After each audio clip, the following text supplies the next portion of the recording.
వార్డుకి మరియు వార్డెన్ గారికి మరియు మన వర్కర్లకి అందరికీ ధన్యవాదాలు తెలియజేస్తూ అదేవిధంగా రాష్ట్ర అవతరణ దినోత్సవ శుభాకాంక్షలు తెలియజేస్తున్నాం.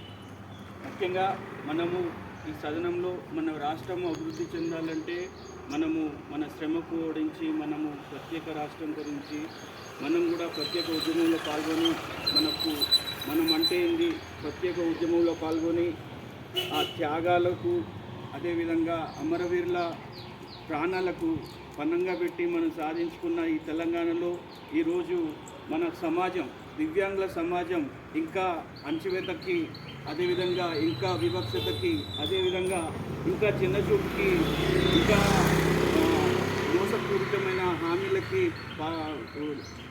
నమ్మి మోసపోయాము. ఇంకా ఈ తెలంగాణ సాధించుకున్న స్ఫూర్తి మనలో ఉంది.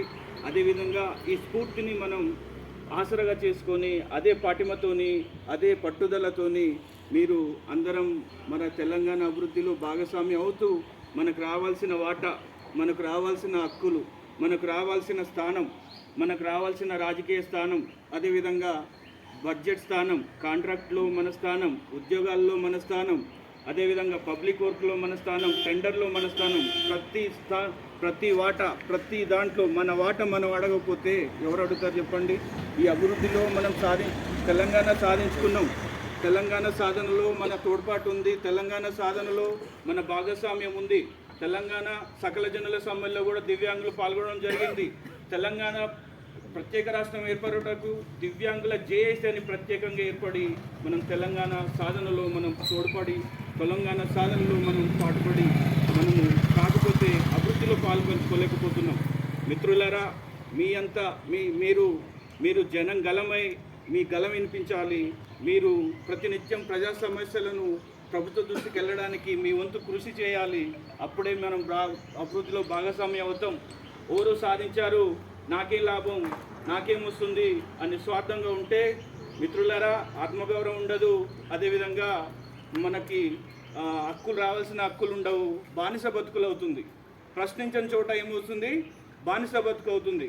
ఇప్పటికైనా దివ్యాంగులు నాతోటి సోదరుమణులు మీ తోసినంత మీ స్థాయికి తగ్గట్టు పోరాడే వాళ్ళకి, ప్రశ్నించే వాళ్ళకి, ఉద్యమం మన సమస్యలు ప్రభుత్వ దృష్టికి తీసుకెళ్ళి పరిష్కారం చూపించడంలో పాల్పడుతున్న వాళ్ళకి, త్యాగాలు చేస్తున్న వాళ్ళకి మీ వంతుగా తోడ్పడండి. లేకపోతే మీరే ప్రత్యక్షంగా భాగస్వాములు కాండి.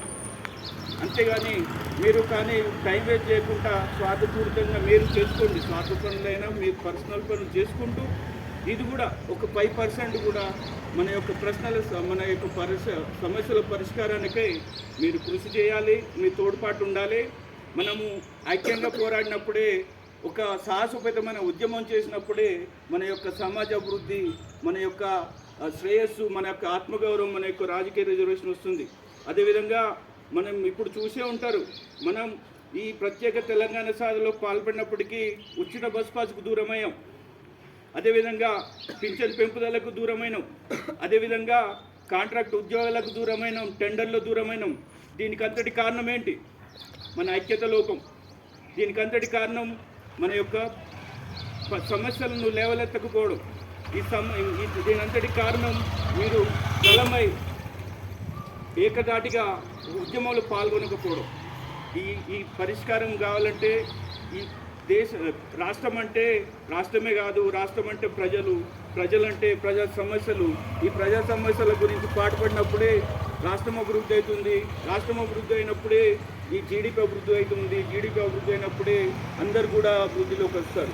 మనకు సెల్ఫ్ ఎంప్లాయ్మెంట్లో భాగస్వామ్యం అడుగుతున్నాం. సెల్ఫ్ ఎంప్లాయ్మెంట్ ఇప్పుడు రాజీవ్ వికాసం అని ఒక స్కీమ్ పెట్టుకున్నారు. సంవత్సరానికి 6,000 కోట్లు పెట్టుకున్నారు. ఒక్కరికొక యూనిటీ ఎట్లేదు, ఒక్కరికి ఒక 10 రూపాయలు ఎట్లేదు. ఎవరన్నా అడుగుతున్నారా? మా స్వయం ఉపాధి ఎక్కడన్నా అడుగుతున్నారా? ఎవరన్నా మా ఉద్యోగాలు ఎవరన్నా అడుగుతున్నారా గట్టిగా?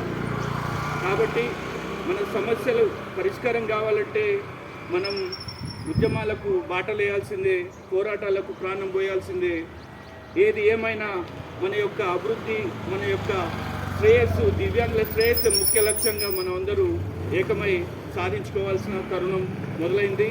ఇంకా మనం ఈ చిన్న చూపుకు వివక్షలే మనము ఒక రాజకీయ శక్తి ఎదగాలంటే మీరంతా రేపటి రాజకీయ నాయకులుగా ఎదగాలని నేను వేడుకుంటున్నాను. ముఖ్యంగా మీరు చదువుకున్న వాళ్ళు 7వ తరగతి పాస్ అయినాడు ఎమ్మెల్యే అవుతున్నాడు, 7వ తరగతి ఫెయిల్ అయినోడు మంత్రి అవుతున్నాడు. రాజకీయం అనేది ఒక ఉద్యోగంగా చూసుకోండి, రాజకీయ నాయకులుగా ఎదగండి. ఇప్పటికైనా మీరు మారాలి, మీరు ఒక నాయకులుగా మారాలి. ప్రజా సమస్యలకు మీరు నిలబడి, ప్రజలకు వెన్నుదండుగా నిలబడి ప్రజా సమస్యల కొరకు పోరాడాలి. మీరు నాయకులుగా గుర్తింపు తెచ్చుకున్నప్పుడే మనకు భాగస్వామ్యం అనేది, అదేవిధంగా ఆత్మగౌరవం అనేది వస్తుందని ఈ సభాముఖంగా తెలియజేసుకుంటూ, నాకు ఇచ్చిన ఈ అమూల్య సమయానికి మీ అందరికీ ధన్యవాదాలు తెలుసుకుంటూ ముగించుకుంటున్నాను.